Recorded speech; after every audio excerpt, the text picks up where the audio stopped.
हमारा पहला आर्टिकल है financial crisis in T industry. तो इंडियन टी एसोसिएशन ने 2023 रिपोर्ट जारी करी, उसमें इन्होंने कहा है कि जो इंडियन की टी इंडस्ट्रीज है वो ऑलमोस्ट बर्बाद हो गई है। रीजन इन्होंने दिया है कि प्राइसेस कम मिल रहे हैं और उन पे जो कॉस्टिंग है बहुत हाई है। तो हम सबसे पहले बात करेंगे tea board of India. Tea board of India क्या है?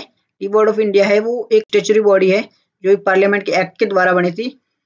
एक्ट के द्वारा बनी थी इसलिए है स्टेचुरी बॉडी है। यूपीएससी बार बार पूछता है कि स्टेचुरी बॉडी है, कॉन्स्टिट्यूशनल बॉडी है, बार बार पूछते हैं। इस पे बार बार ध्यान रखना कि किस टाइप की बॉडी है, ठीक है। और इसमें बोर्ड में कौन कौन से मेंबर होते हैं? बोर्ड में 31 मेंबर होते हैं टोटल, 31। और कौन सी मिनिस्ट्री में आती है ये भी इंपॉर्टेंट चीज है, आप याद रखना। तो ये मिनिस्ट्री में आती है, आप ये देख के लगेगा आपको एग्रीकल्चर मिनिस्ट्री, बट नहीं, ये कॉमर्स एंड इंडस्ट्रियल मिनिस्ट्री के अंतर्गत आती है। और हेडक्वार्टर कोलकाता में, 3 साल में बार बार बनती है, बट वो इतना मोस्ट इंपॉर्टेंट नहीं है। आपके बारे में जो इंपॉर्टेंट थी, कौन सी मिनिस्ट्री में आती है और ये कौन किस टाइप की बॉडी है। कॉमर्स एंड इंडस्ट्रियल मिनिस्ट्री के अंतर्गत आती है और हेडक्वार्टर कहाँ है? कोलकाता में लोकेटेड है, ठीक है। अब हिंदी में भी आप देख लो, चाय उद्योग के बारे में, वित्तीय संकलन के बारे में इसका ये रिपोर्ट आई है। ये वैधानिक बोर्ड है और वाणिज्य मंत्रालय के अंतर्गत आता है। कोलकाता में इसका मुख्यालय है। हिंदी में भी एक बार देख लेना। चाय कहाँ कहाँ उगाई जाती है, इसके लिए क्या क्या कंडीशन होती है, किस प्रकार की ज्योग्राफिकल कंडीशन के अंतर्गत चाय उगाई जाती है, इसके बारे में है। तो इसका जो रिक्वायरमेंट होती है, वेट क्लाइमेट होता है, वो हॉट एंड वेट क्लाइमेट होता है। आइडियल टेम्परेचर होता है वो 20 to 30 degree Celsius ideal temperature होता है इसका। रेनफॉल रिक्वायर होती है 150 to 300 सेंटीमीटर, जो रेनफॉल होती है वो अच्छी रेनफॉल मानी जाती है इसके लिए। और जो चाय जो उगाई जाती है वो मोस्ट ऑफ जो हिली एरियाज होता है ना, जहाँ पे स्लोपीज होते हैं, वहां पे जहाँ पानी एक जगह इकट्ठा हो जाता है वहां पे चाय नहीं उगाई जाती है। तो ये चीज पे आप नोट रखना कि ऐसी जगह होती है जहाँ पे चाय जो पानी वाटर एक जगह एब्जॉर्ब रुक जाता है, वहां पे चाय के लिए अच्छा नहीं है। वहां पे पानी बहता हुआ होना चाहिए, अच्छा होना चाहिए पर बहता हुआ होना चाहिए, जो रुकने वाला भी नहीं होना चाहिए। तो अब सॉइल कैसी होनी चाहिए? सॉइल डीप होनी चाहिए, फ्रेजाइल होनी चाहिए, लोमी सॉइल होनी चाहिए। एल्कलिन सॉइल होती है ना, वो वहां पे नहीं चलती है, एल्कलिन सॉइल, ठीक है। तो ये भी चीज आप याद रखना। इंडिया का जो असम कवर करता है, उसके अलावा वेस्ट बंगाल के भी कुछ राज्य है, तमिलनाडु में भी ये पाई जाती है। तो आप ये याद रखना इसका जो कहाँ कहाँ है डिस्ट्रीब्यूशन। भौगोलिक परिस्थितियां हिंदी में आप एक बार देख लो। टेम्परेचर 20 से 30 डिग्री है और गर्म आर्द्र जलवायु है, हॉट ह्यूमिड रीजन है और ये झाड़ियों में वर्दी है। पूर्वी दोमट मिट्टी होनी चाहिए, गहरी होनी चाहिए और जल एक जगह बहने वाला नहीं होना चाहिए, आराम से चलते रहने वाला चाहिए। असम में जो ब्रह्मपुत्र वगैरह घाटी है वहां पे होता है। पश्चिम बंगाल की दार्जिलिंग है, सिलीगुड़ी है, जलपाईगुड़ी है, कुछ बिहार के जिलों में होती है। और हाँ, तो आप ये भी देख लेना कि इसमें तमिलनाडु में भी नीलगिरी रीजन में होता है, ठीक है। और इसमें एसिडिक सॉइल चाहिए, ये भी आप पॉइंट याद करो, एल्कलिन एसिडिक सॉइल चाहिए। और जो एक बारी की डेटा भी आता है कि नंबर 1 कौन सा है, तो नंबर 1 चाइना है। टी इंडस्ट्री में जो जो टी का प्रोडक्शन होता है ना, वो चीन में सबसे ज्यादा होता है। जैसे चीन में होता है, सबको ये समझ में भी आ जाएगा, चीन से भी तो आई थी चाय, तो चीन में सबसे ज्यादा इसका प्रोडक्शन होता है। सेकंड नंबर पे इंडिया है। बाकी जो देश है वो मैटर नहीं करते, केन्या श्रीलंका वगैरह तो मैटर करते नहीं है। और इंडिया में जो 85% इसका कंजप्शन, मतलब कंजप्शन होता है ना, तो इंडिया में हो जाता है इसका। बट ये फैक्ट है जो मैं पहले बार बार बता चुका हूँ, 3 बार बता चुका हूँ आपको कि शॉकिंग फैक्ट है ये, बार बार इसलिए बताना पड़ा कि शॉकिंग इसलिए है कि इंडिया का कंजप्शन तो ज्यादा है, तो ये भी तो ज्यादा होना चाहिए कि पर पर्सन एट 800 ग्राम यूज। ये तो लोवेस्ट, वर्ल्ड के लोवेस्ट जो कंट्री है उनके बीच में आ रहा है। बट इंडिया में यही इफेक्ट है कि पर पर्सन कंजप्शन कम है, जो 800 ग्राम पर ईयर। एक बंदा 800 ग्राम चाय पीता है एक साल में। ये सुनने में थोड़ा अजीब लगता है क्योंकि 5-5 किलो चाय पी जाते, तो ये 800 ग्राम थोड़ा कम ले, पता नहीं क्या सीन है, वर्ल्ड का लोवेस्ट है। बाकी देशों में से ज्यादा लोग पी जाते हैं, ये अलग ही चल रहा है। तमिलनाडु, ये हिंदी में आप देख लो, तमिलनाडु के नीलगिरी पहाड़ियों में होता है, सारी मिट्टी में नहीं होता, अम्लीय मिट्टी चाहिए इसके लिए। और संयुक्त राष्ट्र में एक रिपोर्ट है, उसके अंतर्गत चाइना नंबर 1 पे, सेकंड नंबर पे इंडिया है इसमें प्रोडक्शन में। और कंजप्शन में इंडिया 80% यूज हो जाता है सबसे कम देशों में से। मतलब ऐसे नहीं कि सबसे कम है, नहीं, जो कम वाली लिस्ट आती है उसमें इंडिया का नंबर आता है। और हमारा सेकंड आर्टिकल है लॉ ऑफ वॉर है। तो लॉ ऑफ वॉर में भी इजराइल हमास के बीच में जो प्रॉब्लम चल रही है उसके बारे में ये जो वर्ड बार बार आ रहे हैं कि जो रूल्स होते हैं उनका फॉलो नहीं किया जा रहा है। तो क्या क्या रूल्स बनाए गए हैं?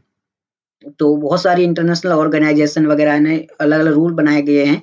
उनमें एक होता है जस्ट इन बेलो, दूसरा होता है जज एंड बेलम। तो जस्ट इन बेलो क्या है और जस्ट एंड बेलम क्या है? तो जस्ट इन बेलो होता है कि जब चल रहा है, आर्म फोर्स आपस में लड़ रही है, तो लड़ रही है तो उस दौरान ड्यूरिंग दिस पीरियड कौन कौन से रूल्स फॉलो किए जाएंगे, जब युद्ध हो रहा है उस दौरान कौन कौन से रूल्स फॉलो किए जाते हैं, वो जस्ट इन बेलो जब युद्ध होने वाला हो, अभी हुआ नहीं होने वाला है, और किन रीजन में होना चाहिए, किन सिचुएशंस में होना चाहिए, वहां होता है जस्ट एड बेलम।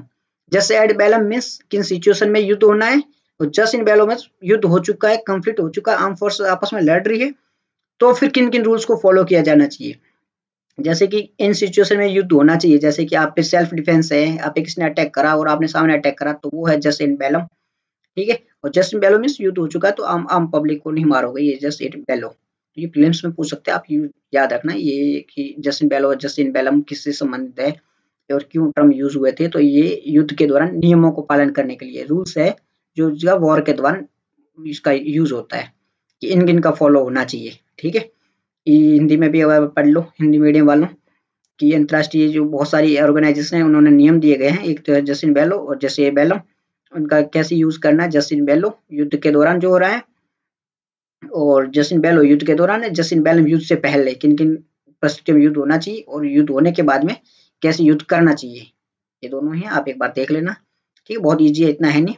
फिर main stream life style for environment for fishery management, अभी कॉन्क्लेव हुआ है union ministry fisheries and animal husbandry में।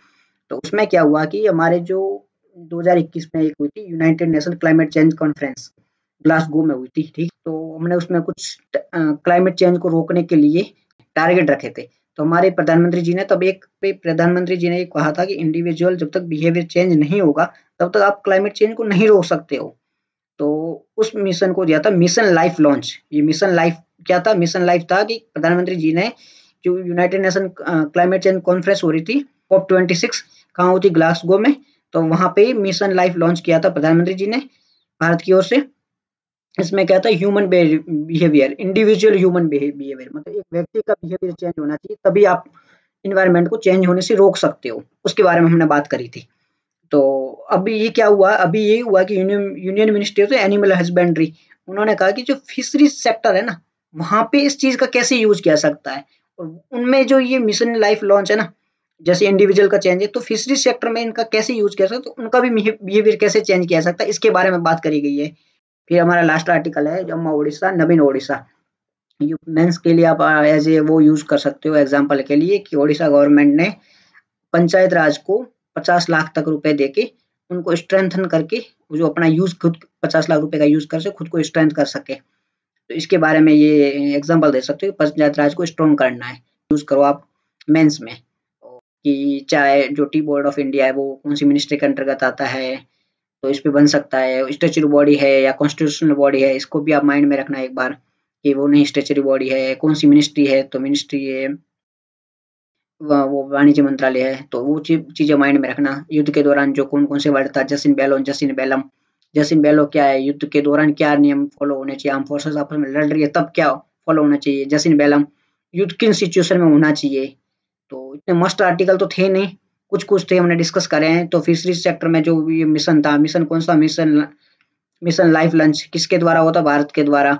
मेन ऑब्जेक्टिव क्या था, इसमें जो इंडिविजुअल बिहेवियर था उसमें चेंज लाके, जो ह्यूमन इंडिविजुअल बिहेवियर को चेंज लाके इन्वायरमेंट जो क्लाइमेट चेंज हो रहा है उसमें सुधार करना। ये कब लिया गया था, ये COP26 की मीटिंग हुई थी ना ग्लासगो में, वहां ये भारत के द्वारा लिया गया था। तो आज के यही आर्टिकल थे। Thank you.